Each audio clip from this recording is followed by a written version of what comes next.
சேலம் அரசு மருத்துவமனையில் பிறந்து 5 நாட்களே ஆன ஆண் குழந்தை கடத்தப்பட்ட நிலையில் தற்போது அது தொடர்பான சிசிடிவி காட்சிகள் வெளியாகி பரபரப்பை ஏற்படுத்தியிருக்கிறது. சேலம் அரசு மருத்துவமனையில் பிறந்து 5 நாட்களே ஆன ஆண் குழந்தை கடத்தப்பட்டுள்ளது. இதுகுறித்து போலீசார் தீவிர விசாரணை நடத்தி வருகின்றனர். இந்நிலையில் பணம் கொடுத்துவிட்டு பிரசவ வார்டுக்குள் அந்நியர்கள் வரும் சிசிடிவி காட்சிகள் வெளியாகி பெரும் அதிர்ச்சியை ஏற்படுத்தியிருக்கிறது.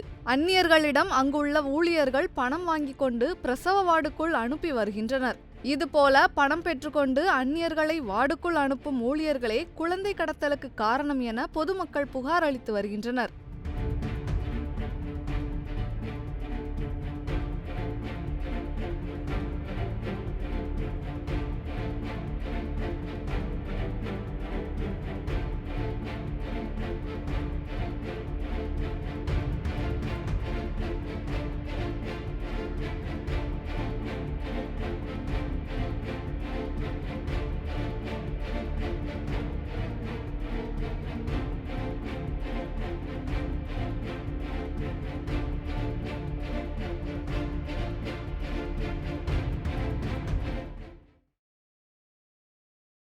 செய்திகளை உள்ளது உள்ளபடி தெரிந்து கொள்ள ரெஃப்ளெக்ட் நியூஸை சப்ஸ்கிரைப் பண்ணுங்க.